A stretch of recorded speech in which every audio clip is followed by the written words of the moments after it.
The Chargers and general manager Tom Telesco found a way to bring back defensive tackle Morgan Fox, which is gigantic because Morgan Fox has quietly been one of the best pass rushing defensive tackles in the NFL. You are Locked On Chargers, your daily podcast on the Los Angeles Chargers, part of the Locked On Podcast Network, your team every day.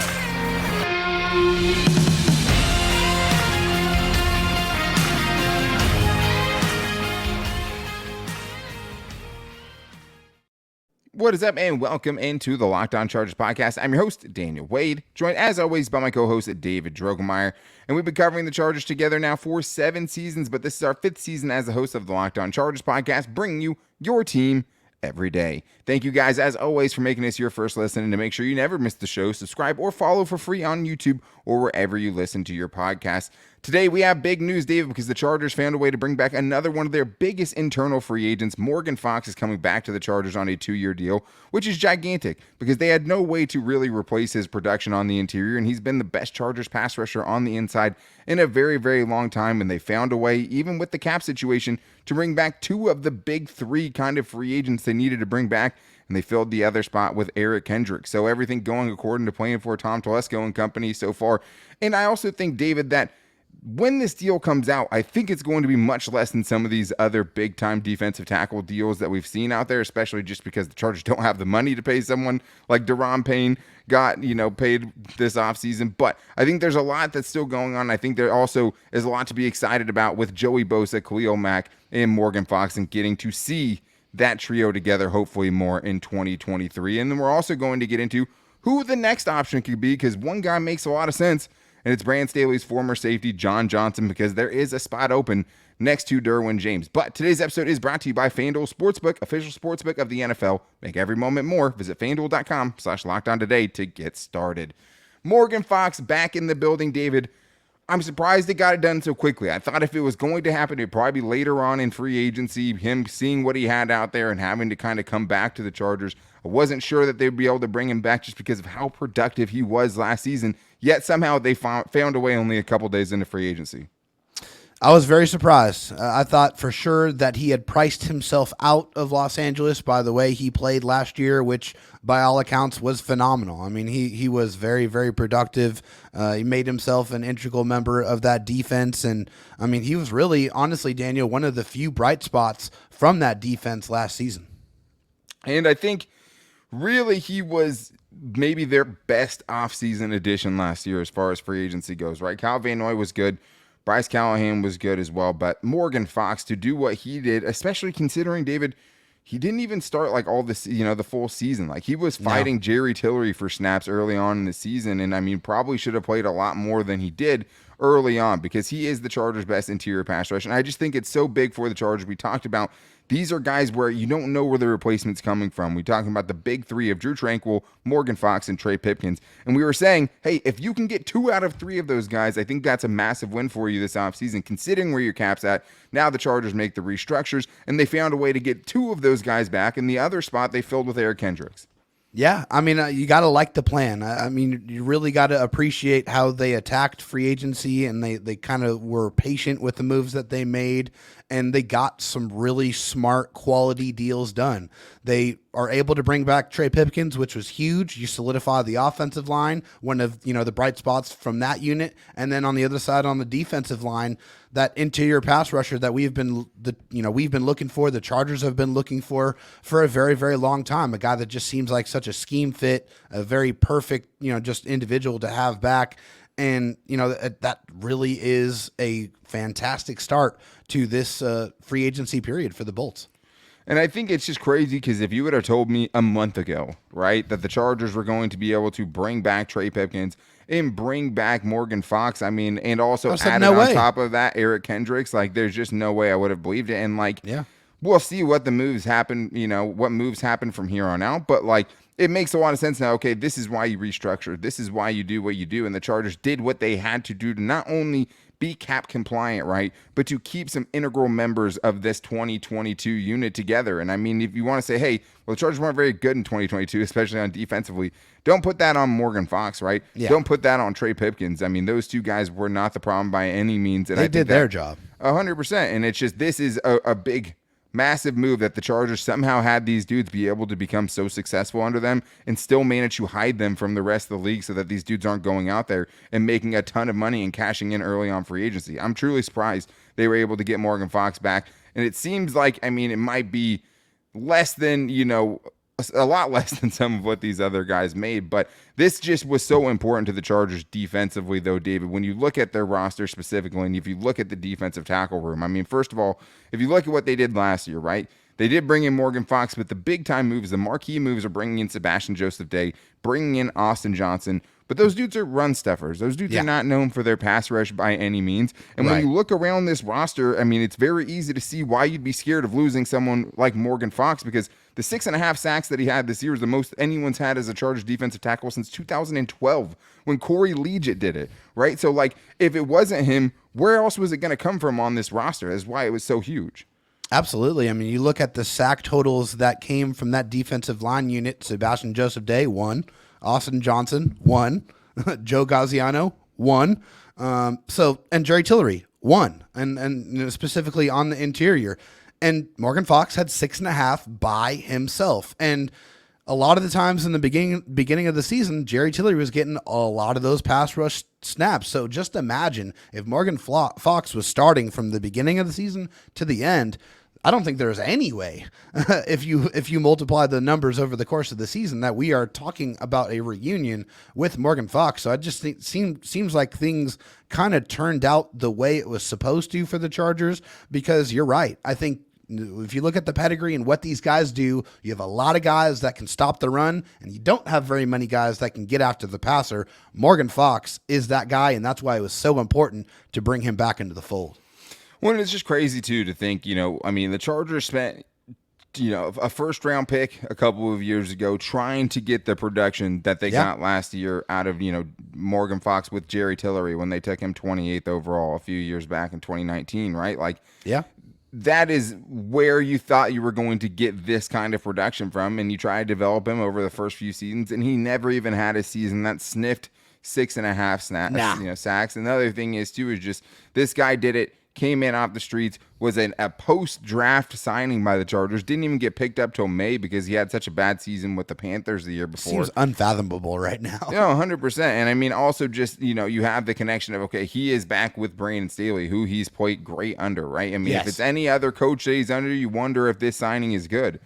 But when you have Brandon Staley, when these two dudes have been together, it's been electric. I mean, 6.5 sacks last year. 2020, he had 6 sacks. I mean, those are great numbers by a Chargers defensive tackle, right? And Brandon Mebane, right, never did that. Like, Corey Liuget hit those numbers one single time. That 7-sack season was the only time he ever got to that kind of number. Got a boatload then you have of all money the off guys, of that one too. the Linval Josephs in between, right? The Darius Philons in between. Like, Chargers have been looking for this for a long time, and they seem to have found it in Morgan Fox, and I think they did the right thing, finding a way to bring him back. We'll see what the contract looks like, but David, I mean, if he keeps playing as well as he has been, there's almost no way I see him not living up to those contract numbers, because he was not even playing all season last season, right? But he still put up one of the best stat lines out of any defensive tackle as far as who there are guys that get after the quarterback, right? He is in the top 10 of some very, very important categories. So we're going to talk about that and why we think he's going to probably outplay this contract, and talk about why he's not going to get as much of,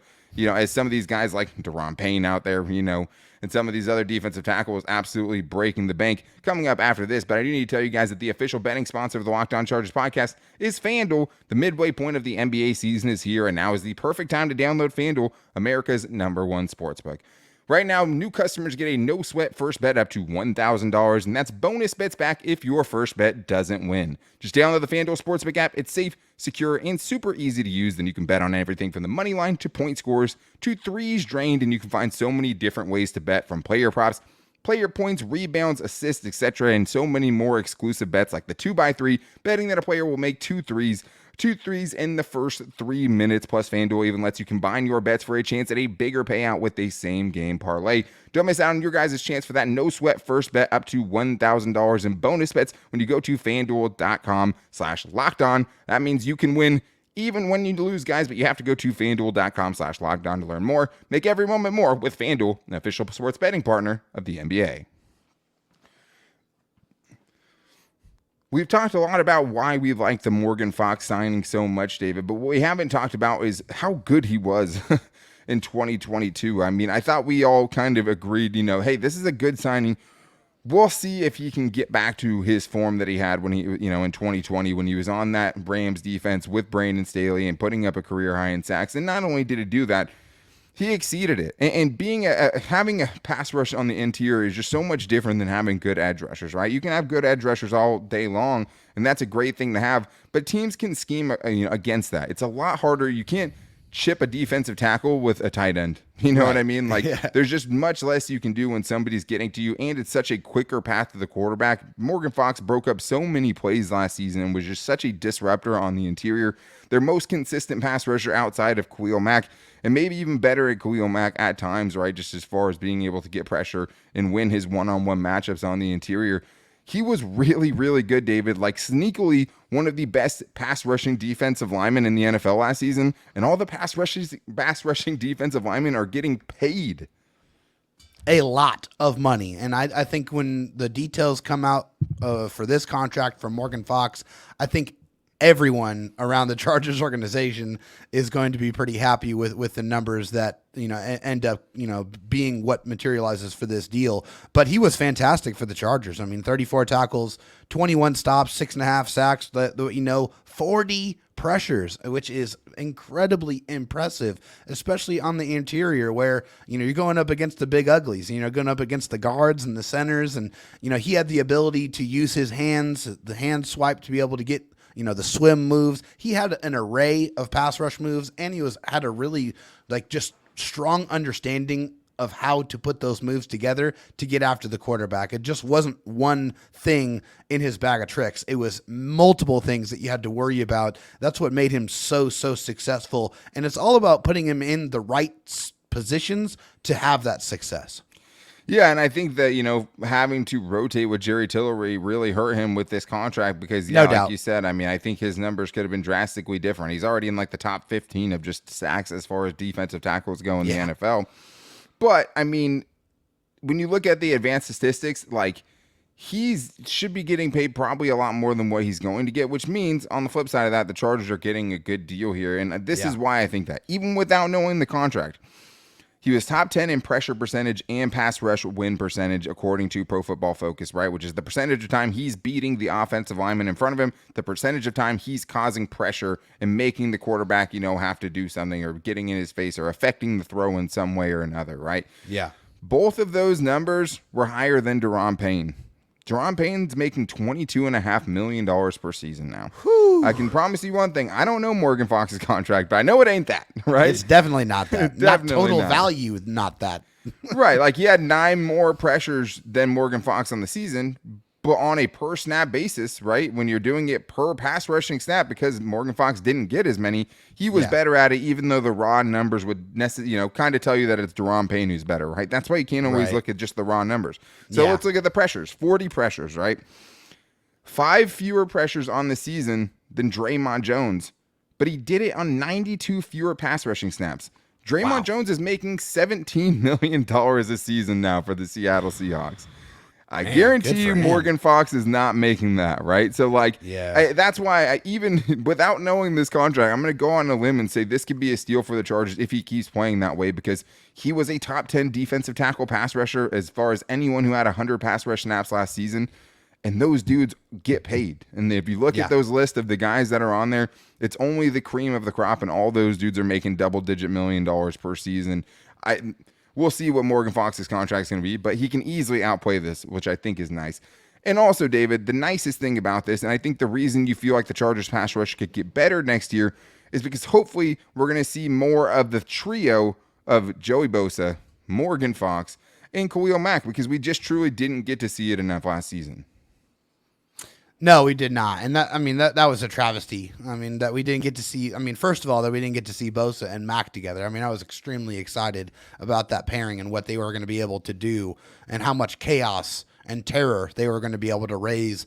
And that's mostly because I didn't know what Morgan Fox was going to bring to the table. I didn't know what version of Morgan Fox we were going to get. Turns out we got a darn good version of him. And so now you have two terrors, which with Joey Bosa, who hopefully is completely healthy now. He has all of that kind of stuff ironed out and he's feeling back to 100%. You can really turn it loose and go and turn it into Super Saiyan mode because we know, even when he came back, the pass rush win rate numbers for Joey was incredible. So to get him healthy, you pair him with Khalil Mack, and then you have an interior presence that can get after the quarterback. My goodness. That's going to cause a lot of havoc, a lot of turnovers, and that's what the Chargers need. They need to get more pass rush, and that pass rush is going to lead to mistakes, which is going to lead to more opportunities for Justin Herbert to go score some touchdowns.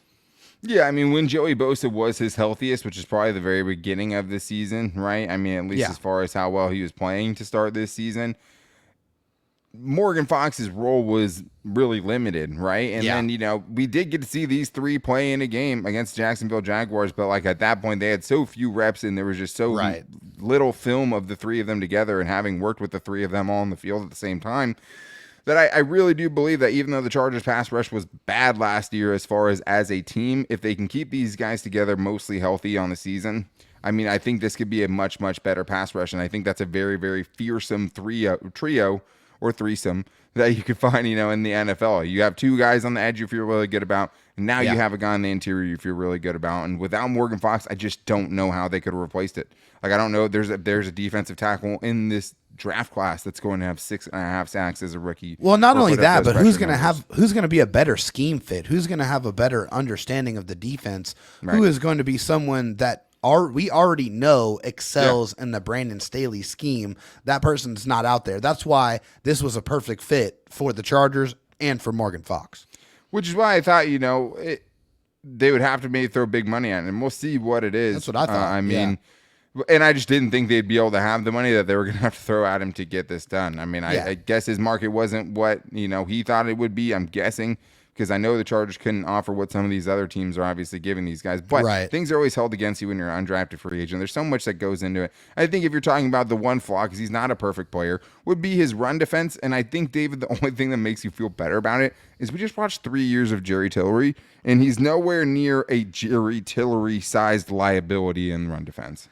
He is not, fortunately, but the run defense is definitely not his calling card, and that's why I said earlier it's important to put Morgan Fox in the situations to succeed the most. And that's with him in those obvious pass rushing situations. That's where he should always be on the football field. You have several guys on that defensive line that their job is to stop the run and to clog up the middle and to take on double teams. That's what they're for. That's not what Morgan Fox is going to be used for at his peak effectiveness. You need to put him in situations for him to do what he does best. I feel like after this season and with the combination of guys they have there, I think they know how to use him best, and I think they're going to continue to get the best out of him with what he does.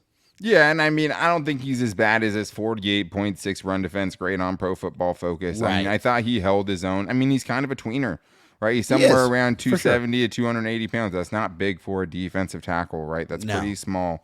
And he's kind of in between a defensive tackle and an outside linebacker, edge rusher type of player. So it makes sense. And I think he was on the field for way more run defense snaps than they wanted to, especially towards the end of the season, because there was no one left. They had no depth.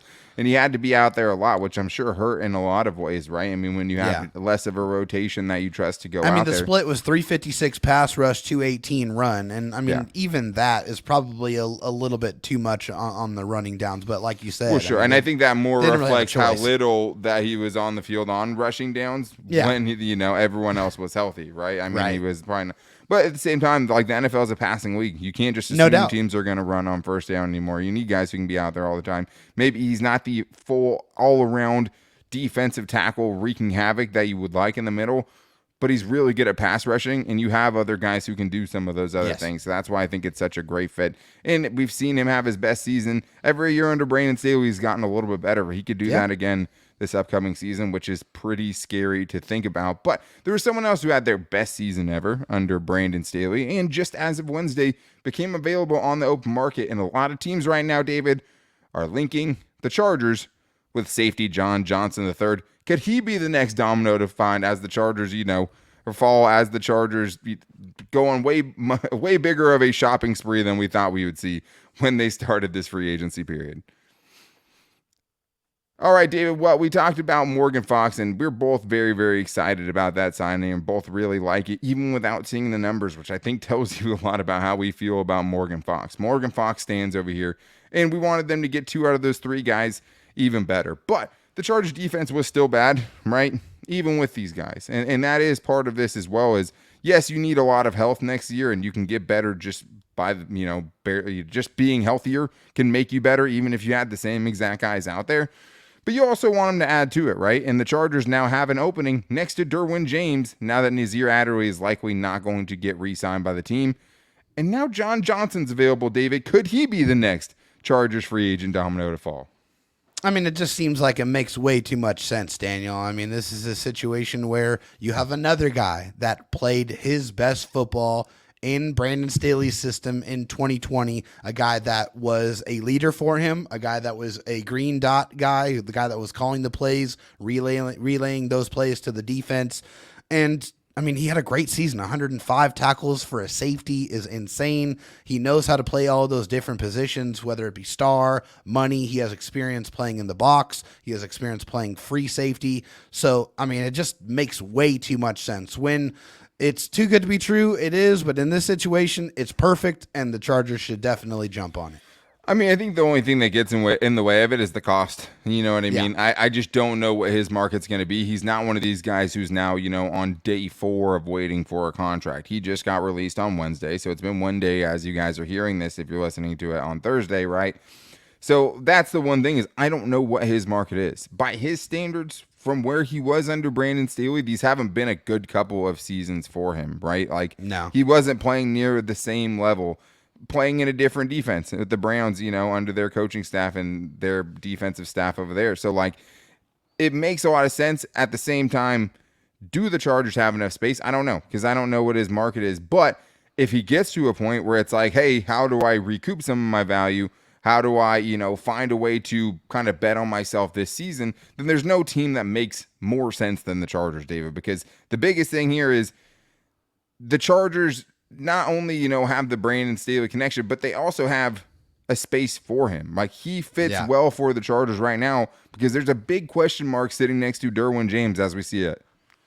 Yeah, yes, there is. I mean, we know DJ is going to be out there, and thank God, he's feeling good and had another healthy season. But we also know that his running mate, Nazir Adderley, is not going to be with the team next year. And I mean, he just, unfortunately, that just didn't really pan out. And so Alohi Gilman, I think, played good in some spurts. But when you have this chance right here, this rare kind of golden opportunity to bring in someone who is very productive in this system, knows this system, and you can pair with Derwin James back there, I feel like this is kind of the duo we thought we were going to get when, Nazir Adderley said that they were going to be the best safety duo in the NFL. I think I'm not going to say that that's what this is, but they have the potential for this because both these guys kind of do similar things. Obviously, DJ does it like on a steroid level. I mean, just being amazing at everything that he does, but being able to bring in a guy at this stage that has all of the expertise and the Chargers have the spot available, I think it's something that the Chargers need to make happen. I think it's something that's going to improve their defense, which I think it was more of a liability last year than most people really think. Yeah, I mean, I think people, especially Chargers fans, people who watch Chargers all the time, know how frustrating it was with Nazir Adderley at times, right? And I mean, the Chargers kept him for his entire contract. Obviously, they kept waiting to see if it could happen. But this is someone plays well in Brandon Staley's defense. And also, this dude, even in the Cleveland Browns defense, had 4 interceptions over the last 2 seasons. Yeah. Nazir Adderley had 3 career interceptions. So, like, this dude has more in the last, 2 seasons than Nazir Adderley had in his entire career. And I think that just, first of all, he fits the back half of the field and the deep part of the field better and knows how to play under Brandon Staley.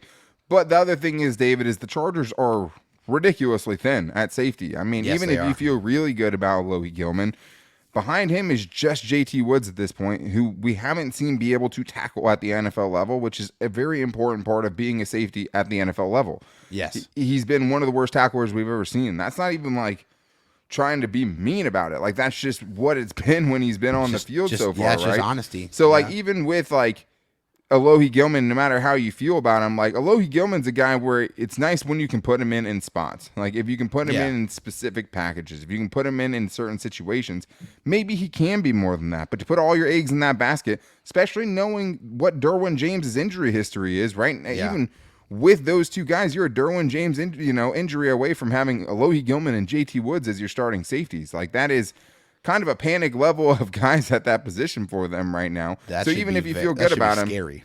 Yeah, no, like that, and that's why it's like, okay, it makes sense. Even if you feel good about your two starters, you feel a lot better with John Johnson, because not only could he be an upgrade over Nazir Adderley and Alohi Gilman, he's also great Derwin James insurance, David, because he played Derwin James's role in this Brandon Staley defense. He can do other stuff, and when they're both in the lineup, you can interchange them, which is awesome.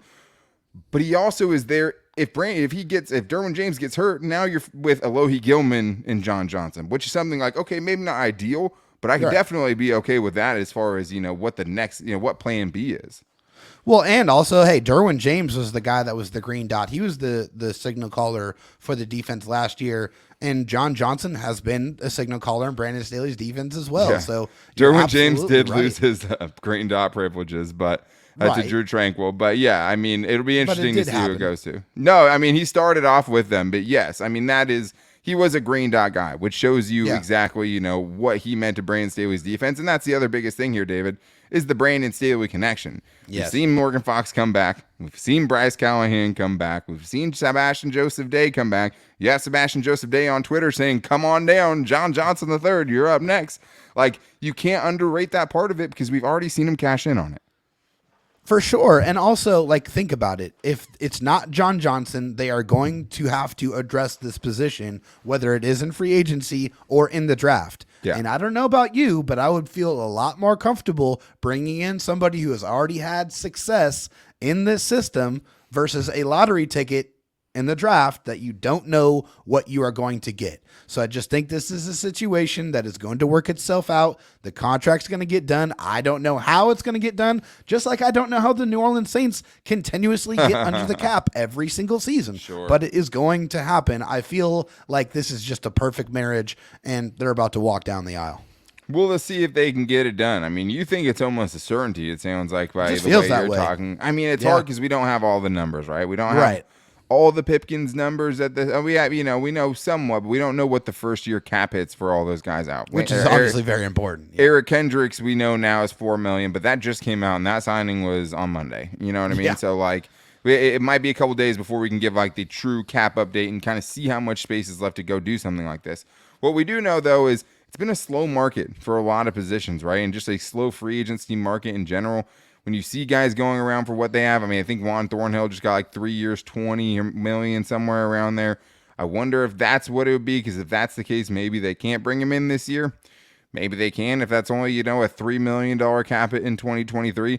It's hard to say, but it's just really funny that we're sitting here, watching Brandon Staley try to recreate his 2020 Rams defense, right? Getting as many players from that team as he can. Unfortunately, he's not getting, Jalen Ramsey and Aaron Donald, but getting the same role players to play around his stars, right? Getting the same role players to play around Joey Bosa and Derwin James and Khalil Mack, right? He is taking a lot of it, but he's making some sort of weird Brandon Staley Frankenstein defense, and a lot of it has to do with, getting guys back, and a lot of getting these guys has to do with these guys wanting to come back and wanting to play with Brandon Staley.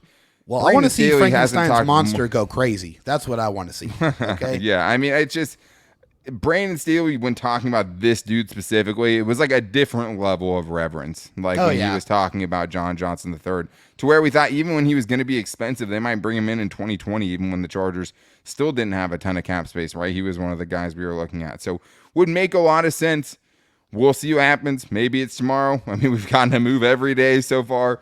Maybe it's over the weekend. But as of now, we're going to plan to do a fan mail Friday tomorrow. So make sure you guys are here for that. And to make sure you don't miss out, you can follow us on Twitter at LockedOnLAC because we will be putting a questions post out there. And you can also call into the voicemail line and leave a 30-second question at 323-524-7924 to get your voicemail on the show. You can also make sure you don't miss the show by subscribing or following for free on YouTube or wherever you listen to your podcast, and by following us on all of our social media. You can find me on Twitter at DanTalkSports and David Drogemeyer on Twitter at DroTalkSD, as well as the show's page at Locked On LAC and our Locked On Chargers Facebook page and at Locked On Chargers on Instagram.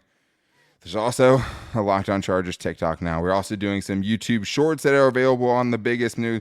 My wife has full control over it. I'll just say that right now. She's put a couple of clips of me on there. We'll see how it goes. But thank you guys, as always, for making this your first listen. If you need a second listen, don't forget to check out the Locked On NFL Draft Show, guys. If you want to get your insight on who the Chargers should take, make sure you're listening to Keith Sanchez and Damian Parsons, who are going to tell you about the hidden gems and the sleepers in this upcoming draft. So hopefully the Chargers can hit on and get some impact players on this 2023 roster that's starting to come together now. It might be a couple of pieces away from doing some really fun things next season. I think a lot to be excited about. But we will be back tomorrow with Fan Mail Friday or the latest Chargers move, maybe John Johnson III. But until then, take it easy and go Bolts.